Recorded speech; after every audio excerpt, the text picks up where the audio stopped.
Hampir di tiap negara, terdapat suatu benda yang dipercaya bisa mengabulkan permohonan atau doa. Baik itu dari batu yang berukuran besar hingga barang-barang berusia ratusan tahun. Seperti di Jepang, ada kursi Saturnus. Satan's Chair adalah sepasang kursi berwarna merah yang memiliki ukiran kayu tradisional dan beralaskan busa yang empuk. Sepasang kursi ini dipercaya dapat mengabulkan permintaan orang yang duduk di atasnya. Kursinya langsung terlihat begitu Anda masuk ke dalam rumahnya. Pemberian nama The Chairs of Saturn bukanlah tanpa alasan. Dalam mitologi Yunani, Saturnus atau Kronos merupakan dewa agrikultur yang mendatangkan keberkahan. Konon, orang yang duduk di The Chairs of Saturn akan dapat mewujudkan impiannya yang diberikan oleh dewa pembawa kemakmuran tersebut. Kursinya berwarna merah dan memiliki ukiran berupa manusia. Kursi sebelah kanan diperuntukkan bagi wanita, sementara yang kiri bagi pria. Sosok yang dipercaya ada di Satan's Chair. Channel YouTube Detektif Astral juga sempat melakukan penelusuran secara FBI ke museum ini. Berdasarkan kesaksian dari seorang narasumber bernama Yunita, tim detektif astral pun akhirnya melakukan deduksi astral. Ketika melakukan deduksi, tim detektif astral tidak sengaja ETI atau Astral Traveling Investigation secara singkat.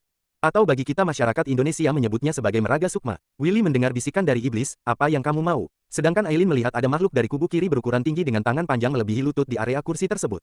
Menurut hasil deduksi Aileen, makhluk tersebut juga memberikan tanda pada target incarannya yaitu manusia. Maksud dari target adalah orang yang pernah dikabulkan permintaannya saat duduk di kursi tersebut atau yang berpotensi untuk meminta permohonan pada kursi tersebut. Beda lagi dengan hasil deduksi Jesslyn yang melihat sosok besar bertanduk, berwarna merah, dan berotot. Sementara dari pengamatan Adam, iblis yang ada di kursi tersebut menjalankan skema politik dengan kemampuan yang cukup tinggi. Lebih lanjut, Willy melanjutkan deduksi astralnya dan menemukan bahwa ada ketua dari beberapa iblis di sekitar kursi tersebut yang berwarna hijau dan lebih besar dari yang iblis berwarna merah, seperti raksasa, bernama Zinhaya. Selanjutnya, tim detektif astral melakukan ETI.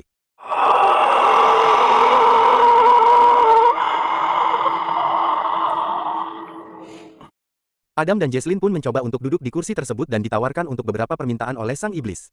Menurut Adam dan Jesslyn, kursi tersebut cukup nyaman diduduki. Sedangkan sang iblis menginginkan mereka untuk menetap selamanya di kursi itu sambil mengorek kelemahan mereka berdua. Walaupun awalnya Adam mendapatkan perintah untuk menghancurkan Zinhaya, namun setelah berdiskusi dengan anggota detektif astral lainnya, akhirnya Zinhaya hanya diserahkan kepada Tuhan untuk dihukum.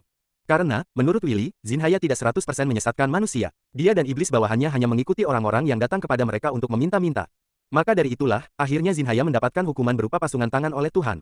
Satan's Chair hasil perjanjian antara pemilik museum dan iblis. Selanjutnya, berdasarkan informasi dari Zinhaya, mengapa ada perbedaan antara kursi yang harus diduduki oleh pria dan wanita, karena nafsu antara pria dan wanita itu berbeda. Jika tidak dibedakan seperti itu peruntukannya, maka akan mempersulit kinerja iblis yang ada di kursi tersebut. Fakta selanjutnya yang berhasil tim detektif astral dapatkan dari Zinhaya mengenai kursi tersebut, yakni ternyata Satan's Chair adalah hasil perjanjian antara Zinhaya dan pemilik museum. Si pemiliknya nyembah-nyembah ke kuil, terus ada Zinhaya. Terus entah kenapa dia memohon banget minta suatu permintaan, dia dapat. Intuisi dari Zinhaya. Alhasil dia bisa berbicara dengan Zinhaya, kata Aileen. Sedangkan fakta terakhirnya adalah bahwa Satan's Chair ini terhubung dengan gereja setan. Karena, kursi seperti itu tidak hanya satu di dunia.